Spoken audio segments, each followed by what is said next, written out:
What is going on YouTube? NYKF31 here, bringing you Madden 12 Online Ranked.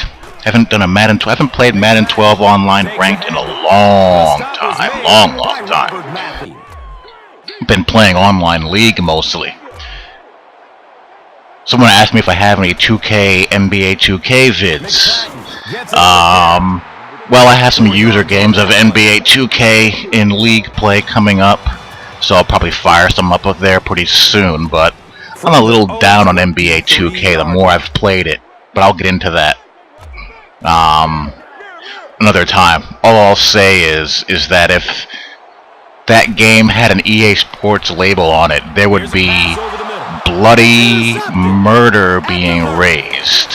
When you look at how people get open for wide open shots, and you see centers like Iljunas Ilgauskas doing tip-in dunks, and CJ Miles doing windmills over Tim Duncan.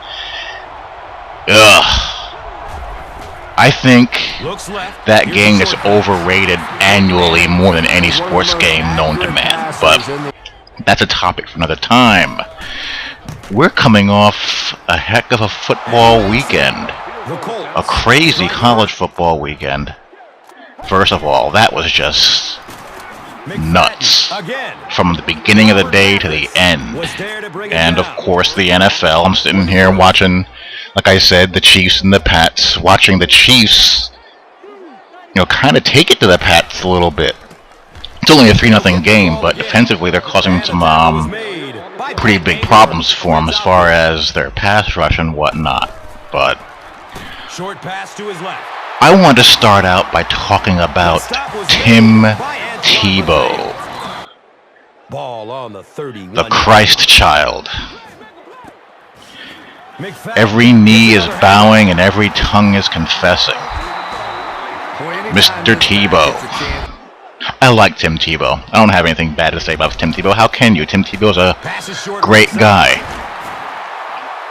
What I think happens with Tebow is, and I think the Detroit Lions game was a perfect example of this, is that the media shoves the guy down our throats, and they so desperately want to paint him into this role of, this shining beacon in the sports world, and this breath of fresh air and savior of of all that's good and virtuous in professional sports. And I think people just get sick of it. They get sick of hearing about it, and they can't take their agitation out on the media, so they take it out on him. And I think that's what the Detroit Lions did. They've been hearing Tebow, and they finally said, "Okay, here's your Tim Tebow," and went out of their way to embarrass him. I don't think they disliked the guy. I just think that they were getting so sick of it that the only person they could take it out on was him. But anyway, how the Broncos pretty much are forced to play keep on working. I mean, I can't really describe what they're doing on offense. You can't really call it a spread option because Florida's offense was more complicated than what they're doing. This is more like a shotgun veer. This is the Coach Herman Boone offense out of the shotgun. I've never seen anything like this. And of course we all know it can't continue. Eventually this is going to bog down and blow up, but for now, I mean, it's kind of fun to see. I mean, why not have fun if you're a Broncos fan? You actually have a legitimate chance of winning the division. While before, you guys were just, mailing it in and plotting who to take with one of the top 5 picks in the draft. So at least you have something to watch, and at least it's entertaining for however long it lasts. Has a man to his right. It's picked. But one thing it did remind me, and hopefully all of us, is how hard it is to project how good a player is going to be in the NFL. Because in college, Tebow put up some pretty good throwing numbers.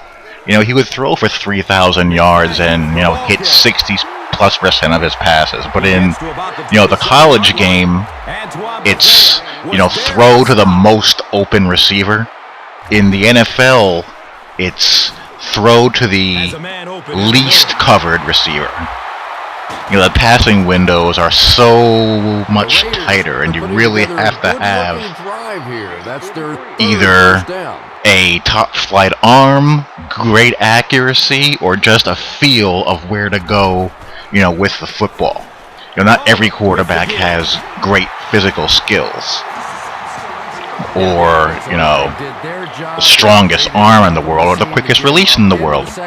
But, all good, successful NFL quarterbacks, they just have a feel and an understanding of what they're seeing and where to go, and they're able to make those, quick decisions. So, I don't know if Tebow will have a future in the league. You certainly can't survive long-term in the NFL with a quarterback that goes 9 of 20 every game. That's just not going to last. But, does he have a chance to be a player? I mean, he might. It's not out of the question. Throws to his right. I mean, he does have intangibles.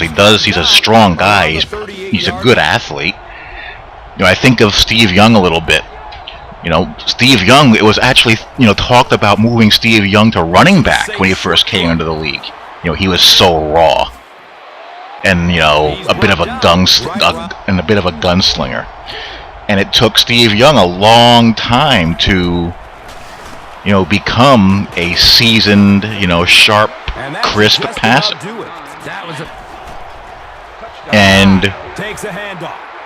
But other than that, I really can't think of, a case study. I think we're seeing something here with Tebow that's a bit on the unique side.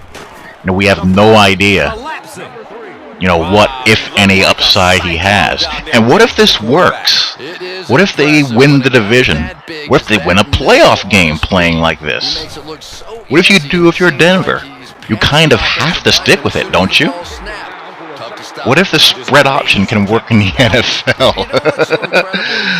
I mean, no one's really tried it before, because the conventional wisdom, and rightfully so, is that you just can't have your quarterback in the NFL be getting hit that much. He's going to get killed. Even a guy as big, as strong, and as Tebow, if he keeps on getting hit, sooner or later he's going to pop a knee or something. It's just a matter of time. So, I'd love to hear what you guys think about good old Timmy Tebow. And all you Denver fans, are you having fun with this, or would you rather just see the team just crap out and be in a position to draft a legitimate, potential franchise quarterback? Does Tebow actually hurt your chances of doing that? Love to hear what you guys think. Take care. Peace.